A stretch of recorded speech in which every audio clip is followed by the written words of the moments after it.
زندگی میں کبھی بھی کسی شخص کے ساتھ بھی تعلق لالچ کا نہ بنائیں، ورنہ آپ ٹوٹ کے بکھر جائیں گے۔ سامنے والے کا کچھ نہیں بگڑے گا، آپ ٹوٹ کے بکھریں گے، اور رزلٹ کی امید کبھی نہ رکھیں۔ وفا ہوتی دو طرفہ ہے پر کرنی یک طرفہ چاہیے، یاد رکھ لیں۔ وفا ہوتی دو طرفہ ہے، کرنی یک طرفہ چاہیے۔ جو کہتا ہے نا سامنے والا کرے گا تو میں کروں گا، وہ بھی کچا ہے، وہ کمزور ہے، وہ ابھی پکا نہیں ہوا۔ وفا کرنی یک طرفہ چاہیے، تو کر، سامنے والا نہیں کرتا تو نہ کرے۔ تو اپنی طرف دیکھنا، سامنے والے کو چھوڑ، وہ نہیں کرتا تو نہ کرے، اس کا اپنا۔ حضرت امام احمد بن حنبل رحمۃ اللہ تعالی علیہ، یہ وفا کے عنوان میں بڑی اہم بات ہے اگر آپ کو سمجھ آئے تو۔ امام احمد بن حنبل رحمۃ اللہ تعالی علیہ جھیل کے کنارے، ندی کے کنارے وضو کر رہے تھے۔ ایک بچھو ساتھ ساتھ چل رہا تھا، وہ چلتے چلتے پانی میں گر گیا۔ امام احمد بن حنبل نے ہاتھ رکھا، بچھو کو باہر نکالا۔ جب باہر نکالا تو اس نے ڈانگ مارا۔ جس کی طبیعت میں ڈانگ ہوگا تو وہ ڈانگ ہی مارے گا، اس کے پاس ہے ہی اور کوئی نہیں تو وہ کرے کیا، وہ مجبور ہے۔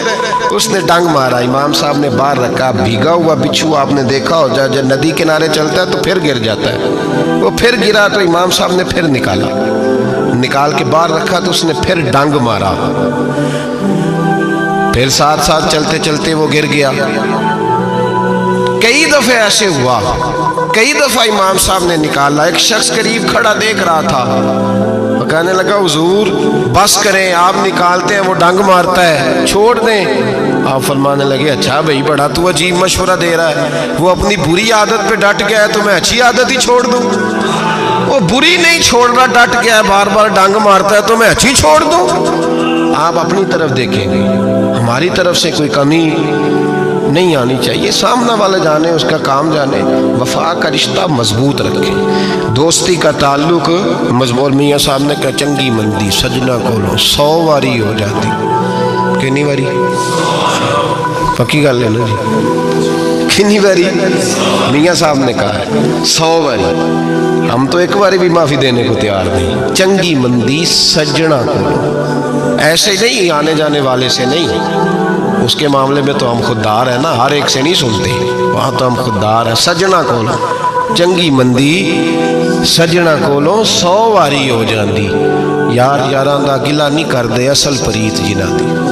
دنیا میں وفا ختم نہیں ہوئی، پر ہم نے وفا کا رشتہ ہی نہیں بنایا، ہم نے تعلق ہی نہیں بنایا، وفا کا تعلق ہی نہیں بنایا۔ میرے شیخ سے کسی نے پوچھا تو حضور آپ ہاتھوں میں ہاتھ لے کے بیعت کرتے ہیں؟ تو آپ فرمانے لگے وہ تو ادا ہے نا، وہ سنت ہے، لیے تو ہاتھوں میں ہاتھ ہی ہوتے ہیں، لیکن فرمایا جب کسی کو سامنے بٹھاتے ہیں تو اصل بات ہی ہوتی ہے کہ ہم دلوں میں دل لے کے بیعت کر رہے ہیں، ہم دلوں کو دلوں سے باندھ رہے ہیں، اور یہ وہ رشتہ ہے جو قبر کی دیوار کے اندر جا کے بھی دوبارہ کھلتا نہیں، یہ قائم ہی رہتا ہے۔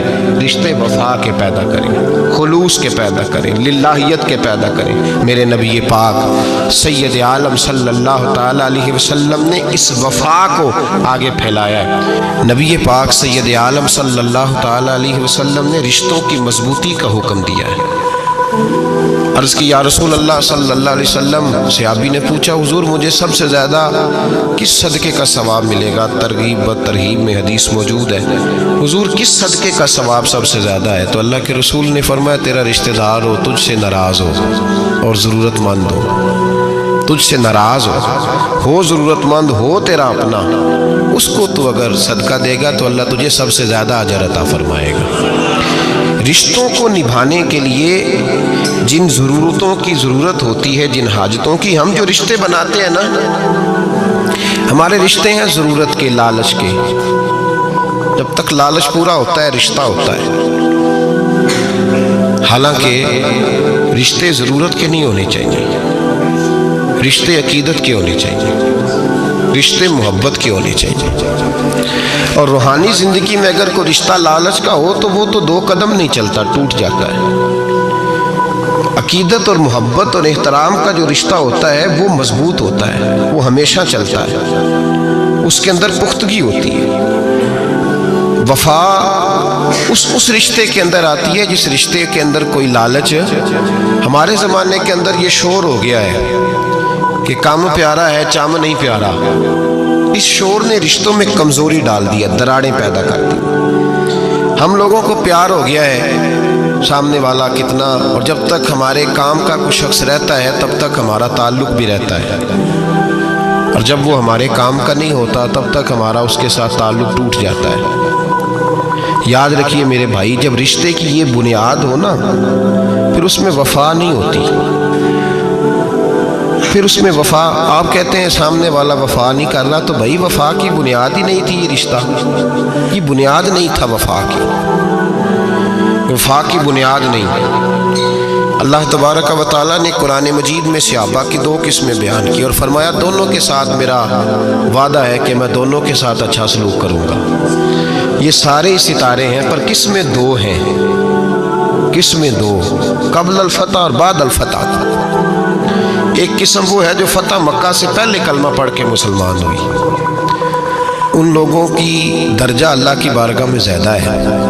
جو فتح مکہ کے بعد مسلمان ہوئے، اگرچہ وعدہ ان کے ساتھ بھی رب کریم کا ہے، سارے ستارے ہیں، سارے عظمت والے، لیکن چونکہ فتح کے بعد آئے تو ان کا وہ والا درجہ، ان کا درجہ زیادہ ہے جنہوں نے اسلام کی غربتوں سے پیار کیا، جنہوں نے بھوک سے پیار کیا، جنہوں نے بدر کی تنہائیوں سے پیار کیا، جنہوں نے احد کے پتھروں سے پیار کیا، ان کا درجہ شریعت میں زیادہ ہے۔ اگر آپ تعلق رکھتے ہیں نا، یاد رکھیں اتنی دیر کے جتنی دیر کام چلتا ہے، جتنی دیر ہمارا کسی دوست کے ساتھ تعلق ہے، تو یہ رشتہ کمزور ہے، اس میں وفا نہیں ہوگی اور کسی نہ کسی جگہ پہ ٹوٹ جائے گا، کسی نہ کسی جگہ پہ آ کے ختم ہو جائے گا۔ صوفیاء یہ کہتے ہیں کہ اولاد کے ساتھ بھی اس تمنا کا رشتہ نہ رکھو کہ وہ میری وفادار ہوگی اور میری وہ کل کو خدمت کرے گی، کمیٹی نہ ڈالو کہ یہ بچے ہیں تو بڑے ہوں گے تو میں آرام سے بیٹھوں گا تو میری پینشن لگ جائے گی، یہ روٹی کما کے لائیں گے، یہ تو کمیٹی ہے، اولاد تو نہ ہوئی، کمیٹی نہ ڈالو، چھوڑو اس چکر کو۔ اولاد فرما بردار اگر ہوگی تو اپنے فائدے کے لیے ہوگی۔ ہم نے اس سے یہ لالچ بھی، حضرت عبداللہ بن مبارک رحمۃ اللہ تعالیٰ علیہ فرماتے ہیں لالچ کے رشتے ہیں دنیا کے، لالچ کے۔ آپ کے انتقال کا وقت آیا تو اماں بڑا رو رہی تھی، عبداللہ بن مبارک رحمۃ اللہ علیہ اپنی اماں سے کہنے لگے اماں تو کیوں روتی ہے، تیرے تو اور بھی بیٹے ہیں، تو میرے بعد لوارث تو نہیں ہو جائے گی، آخری وقت ہے، نزع کا عالم، اماں تو کیوں روتی ہے، اور بھی بیٹے ہیں؟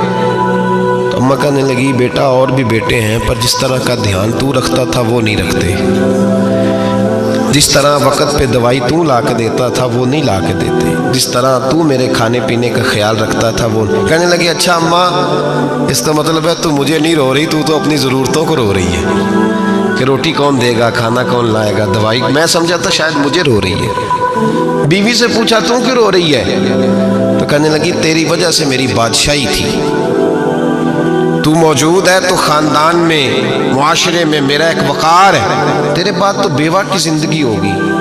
آپ فرمانے لگے اوہو میں سمجھا تھا شاید مجھے رو رہی ہے، تو اپنے وقار کو رو رہی ہے۔ بیٹوں اور بیٹیوں سے پوچھا تمہاری آنکھوں میں کیوں آنسو چھلکتے ہیں؟ کہنے لگے ابا جس پیار سے باپ شادی کرتا ہے دوسرا کوئی نہیں کر سکتا، اور جس محبت سے باپ لا کے کما کے دیتا ہے دوسرا کوئی نہیں دے سکتا۔ فرمانے لگے اوہو میں سمجھا تھا مجھے رو رہے ہو، تم تو شادیوں کو رو رہے، میرے ساتھ تو تعلق ہی نہیں۔ پھر عبداللہ بن مبارک رونے لگے، اب پھوٹ کے روئے۔ کسی نے کہا آپ کیوں روتے ہیں؟ فرمایا آج سمجھ آئی ہے میرے ساتھ اگر بے لوث رشتہ ہے تو یا خدا کا ہے یا محمد مصطفیٰ کا ہے صلی اللہ علیہ وسلم، آج سمجھ آئی ہے۔ وہ میں نے جن کے ساتھ تعلق مضبوط کیا ہی نہیں، کبھی فجر چھوڑی، کبھی زور چھوڑی، کبھی یہ رہ گیا، کبھی وہ رہ گیا، کبھی داڑھی کا پروگرام بنا، کبھی رہ گیا، جن کے ساتھ میں کمزور تھا وہ میرے ساتھ مضبوط تھے، اور جن کے ساتھ میں مضبوط تھا ان کا میرے ساتھ کیا حال تھا۔ یہ کمزوری ہے رشتوں میں، وفا نہیں۔ ہمیں تو بھائی کام پیارا ہے، چم نہیں، بالکل۔ بچے شکایت کرتے ہیں، کہتے ہیں ابا کماؤ پتر سے پیار کرنے لگا ہے، بچے شکوا کرتے ہیں، کہتے ہیں جو آدمی جیب میں زیادہ پیسے ڈالتا ہے ابا جی کا پیارا ہے۔ باپ شکوا کرنے لگے ہیں، کہتے ہیں میں مالدار ہوتا تو میرے بچے بھی فرما بردار ہوتے۔ رشتوں کو روح کا رشتہ بنائیں، وفا کا رشتہ بنائیں، وفا کا۔ کتے کا ذکر قرآن پاک میں آیا ہے، اس لیے آیا ہے کہ اس نے اللہ کے ولیوں سے وفا کی تھی، اسی آیا ہے کہ اس نے اللہ کے ولیوں کے ساتھ وفاداری کی تو اللہ نے اس کا ذکر قرآن میں۔ رشتے لگانے کا لوگوں کو بہت شوق ہے، حالانکہ رشتہ لگانا اتنا مشکل نہیں جتنا نبھانا مشکل ہے۔ ہم ساری زندگی یہ ثابت کرنے کی کوشش کرتے رہتے ہیں کہ ہمارا جو فلاں آدمی سے تعلق ہے وہ بڑا مضبوط ہے، ہم یہ بتاتے رہتے ہیں کہ مجھے تجھ سے بڑا پیار، اور بتانا بھی چاہیے۔ نبی پاک صلی اللہ علیہ وسلم نے فرمایا جس سے محبت ہو اسے بتایا کرو کہ مجھے تجھ سے محبت ہے، تاکہ وہ بھی تم سے پیار کرے۔ یہ بتا دینا چاہیے، لیکن بتانے کا حکم ہے، ساری زندگی ثابت کرنے کا حکم نہیں۔ ہم ساری زندگی یہ ثابت کرتے رہتے ہیں کہ میں بڑا فرمانبردار ہوں آپ کا، میں بڑا تابعدار ہوں، میں آپ سے بڑی محبت کرتا ہوں، یہ ثابت کرتے رہتے ہیں۔ رشتے نبھانے سے بات بنتی ہے، ثابت کرنے سے بات نہیں بنتی۔ ایک تعلق کا پودا آپ نے لگایا زمین میں، چھوٹا سا پودا، اس کے سامنے کھڑے ہو کے آپ سارا دن کہتے رہیں کہ او پودے مجھے تجھ سے بڑی محبت ہے، میں تجھے بڑا چاہتا ہوں، میرا تیرے ساتھ بڑا رشتہ ہے، میرا تیرے ساتھ بڑا تعلق ہے، سارا دن پودے کو یہی کہتے رہیں۔ اور چھوٹے سے پودے، مجھے تجھ سے بڑا پیار ہے، میں رات بھی تجھے خواب میں دیکھ رہا تھا، کل بھی مجھے تو یاد آ رہا تھا، پرسوں بھی مجھے تو یاد آ رہا تھا، تو اس سے وہ پودا پروان نہیں چڑھے گا۔ پروان چڑھانے کے لیے اسے پانی دینا ضروری ہے، پروان چڑھانے کے لیے اسے جڑی بوٹی سے بچانا ضروری ہے، اسے پروان چڑھانے کے لیے اس پودے کو دھوپ اور چھاؤں مناسب فراہم کرنا ضروری ہے۔ سارا دن ثابت کرنے سے پودا پروان نہیں چڑھے گا۔ میرے بھائی، رشتے بتانا چاہیے، ضروری ہے، نبی پاک صلی اللہ علیہ وسلم نے حکم دیا۔ ہم سارا دن ثابت کرتے رہتے ہیں، لیکن رشتے پروان چڑھانے کے لیے جس پانی کی ضرورت ہوتی ہے، جس دھوپ چھاؤں کی ضرورت ہوتی ہے، رشتوں کے بیچ جو جڑی بوٹی آ رہی ہوتی ہے اسے کاٹنے کی جو ضرورت ہوتی ہے، وہ کام ہم کرتے نہیں۔ ثابت کرنے سے رشتے مضبوط نہیں ہوتے، چاہے روزانہ آپ ملاقات کر کے ثابت کریں کہ مجھے پیار بہت زیادہ ہے، رشتے عمل کرنے سے مضبوط ہوتے ہیں۔ ایک بادشاہ تھا، بادشاہ جو ہوتے تھے ان کے اپنے اپنے مزاج ہوتے تھے۔ اس بادشاہ نے 4 5 6 کتے رکھے ہوئے تھے، اور کتے بڑے بڑے کتے تھے، اور بڑے وہ خون خار کتے تھے، چیر پھاڑ کھا جاتے تھے، شیر جتنے ان کے قد تھے۔ بادشاہ تھوڑا سا کسی آدمی سے ناراض ہوتا نا، تو ایک بہت بڑے پنجرے کے اندر ایک بہت بڑا سلاخوں کا گھر اس نے بنایا ہوا تھا، اس میں کتے ہوتے تھے، اور کتے کو جب باندھ کے رکھا جاتا ہے تو زیادہ زہریلا ہو جاتا ہے، وہ زیادہ اس کے اندر کرواہٹ آتی ہے، زیادہ کاٹتا ہے۔ اس نے قید کیے ہوئے تھے، کتے تو بڑے زہریلے تھے۔ جس آدمی سے بادشاہ تھوڑا سا ناراض ہوتا نا، تو وہ کتے کے آگے اس آدمی کو ڈالتا، کتے اس کو چیر پھاڑ کے کھا جاتے۔ یہ سزا تھی، لوگوں کو پتا تھا۔ بادشاہ کے وزیر نے بڑی خدمت کی بادشاہ کی، 35 سال تک نوکری کی، لیکن ہر سورج نے غروب تو نہیں ہوتا ہے نا، ہر چاند نے ڈھلنا بھی ہوتا ہے۔ اب بوڑھا ہونے لگا، وہ جو مضبوط حافظہ تھا وہ کمزور ہونے لگا، ہلکی ہلکی غلطی۔ بادشاہ مزاج کا بادشاہ تھا، پر نہیں سمجھ میں آیا، تو میں نے کہا کہ لوگ کہتے ہیں ہمیں کام پیارا ہے، چم نہیں، تو رشتہ وفا کا تھا ہی نہیں۔ وزیر سمجھنے لگا کہ اب نا میں بھی غلطیاں کرنے لگا ہوں، تو ایسا نہ ہو کسی دن میں بھی ان کتوں کا شکار ہو جاؤں۔ اس نے بادشاہ سے کہا کہ بادشاہ،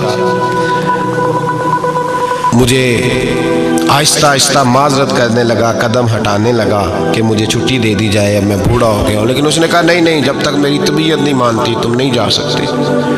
مطلق العنان لوگ تھے، وزیر خاموش ہو گیا، پریشان رہنے لگا، غلطی ہو گئی یہ تو پھینک دے گا۔ ایک تجویز اس کے ذہن میں آئی، وہ جو کتوں کے پنجرے پر محافظ بیٹھا تھا نا، جو ان کو کھانا ڈالتا تھا، روٹی ڈالتا تھا، گوشت دیتا تھا، اس کو ایک دن کہنے لگا یار تیری ڈیوٹی ہے سارا دن کتوں کو کھانا دینے کی، گوشت دینے کی، تو 2-4 دن ڈیوٹی مجھے نہیں دیتا؟ تو لے لے، میں تو پہلے پریشان ہوں، سارا دن ان کی دیکھ بھال کرتا ہوں۔ اس نے کچھ تھوڑا سا گوشت لیا، پنجرے کے باہر کھڑے ہو کے کتوں کو ڈالا۔ اگلے دن تھوڑی روٹیاں لے آیا، کتوں کو ڈالی۔ 2-4 دن، ہفتہ، مہینہ، سال بھر، جتنا اس کو موقع ملا وہ دن بھر خدمت کرتا۔ بس وقت ایک دن آ گیا، بادشاہ کو کوئی بات اچھی نہ لگی۔ اس نے کہا اس بڈھے کو اٹھاؤ اور ڈالو کتوں کے پنجرے میں۔ ساری زندگی یہاں رہا، اسے ابھی تک نہیں پتا چلا میرے مزاج کا۔ جب اٹھا کے پنجرے میں ڈالا نا، تو بجائے اس کے کہ کتے اسے کاٹ کھاتے، وہ اس کے پیر چومنے لگے۔ وہ پیر چومنے لگے، ہاتھ چومنے لگے، چاٹنے لگے۔ تو بادشاہ سامنے کھڑا تھا نظارہ دیکھنے کو کہ چیر پھاڑ کرتے تو خوش ہوا کرتا تھا، خونخوار درندے جیسی اس کی طبیعت ہو گئی۔ جب دیکھا وہ پیار کر رہے ہیں تو بادشاہ وزیر سے کہنے لگا یہ کیا ہے؟ تو وزیر رو پڑا، کہنے لگا تو سیاستدان تھا تو میں بھی سیاستدان تھا، ساری زندگی سیاست کی، لیکن دنیا داروں کے ساتھ رہا تو انجام یہ ہوا کہ مجھے اس پنجرے میں ڈال دیا گیا۔ دیکھ تو بہت بڑا سیانہ تھا اور میں بھی سمجھدار تھا، وزیر رہا، لیکن ہمارا روح کا رشتہ نہ بن سکا۔ ارے ہم سے تو یہ کتے ہی اچھے نکلے۔ تیری 40-35 سال خدمت کی تو تو نے کتوں کے آگے ڈال دیا، انہیں تو چند مہینے روٹی ڈالی ہے، میرے وفادار ہو گئے۔ چند مہینے روٹی، جنہ تنا وچ عشق نہ رچیا، کتے او نہ تھی چنگے۔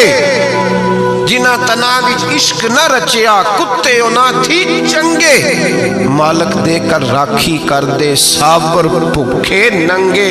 اور بابا بلے شاہ صاحب فرماتے ہیں تو راتی جاگے تے شیخ صدا میں، راتی جاگ دے کتے تے تیتھوں اتے، مالک دا در مول نہ چھڑ دے، پانے مارو 100 جتے تے تیتھوں اتے، رکھا سکھا کھا دنے جار رکھاں وچ ستے، تیتھوں اتے ایک برکی دا قدر پچھانن، پاویں مالک ہو من ستے۔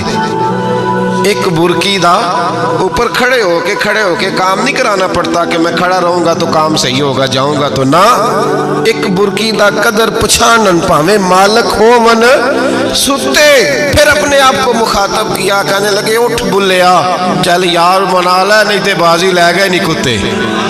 اٹھ بلیا، چل یار منا لے نہیں تے بازی لے گئے نہیں، جلدی کر اٹھ جا، یہ تو آگے گزر گئے تجھ سے۔ او بھائی یاد رکھو، رشتہ وفا کا ہو تو قائم رہتا ہے اور بے وفائی کا ہو تو ٹوٹ جاتا ہے۔ مدینے کے محبوب سید عالم صلی اللہ علیہ وسلم نے مکہ فتح کیا، شور ہو گیا، اذا جاء نصر اللہ والفتح،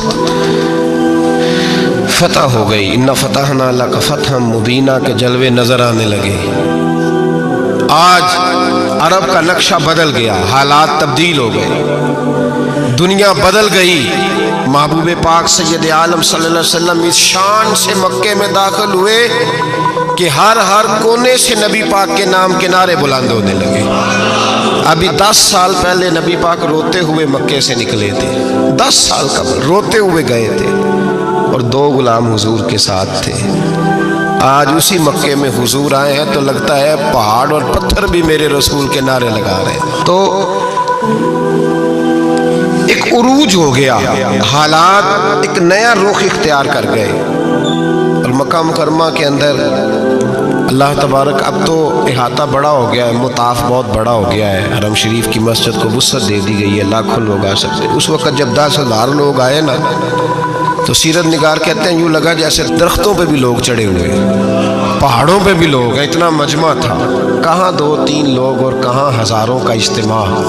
میرے نبی پاک صلی اللہ علیہ وسلم نے طواف کیا اونٹنی پہ بیٹھ کے کعبے کا، پھر میرے محبوب تشریف لائے اور حضور نے خانہ کعبہ کا دروازہ کھولا، پھر میرے نبی پاک نے بت توڑے، پھر میرے محبوب نے خانہ کعبہ کے دروازے میں کھڑے ہو کے خطبہ ارشاد فرمایا، پھر میرے رسول پاک صلی اللہ علیہ وسلم کے جلوے زمانے نے دیکھے۔ ان سارے حالات میں دنیا نے ایک وفا کا عجیب منظر دیکھا کہ اس موسم بہار میں نہ تو آواز حضرت ابو بکر کے نام کی بلند ہوئی، نہ عمر فاروق اور نہ مولا علی کے نام کی بلند ہوئی۔ اس مجمع عام میں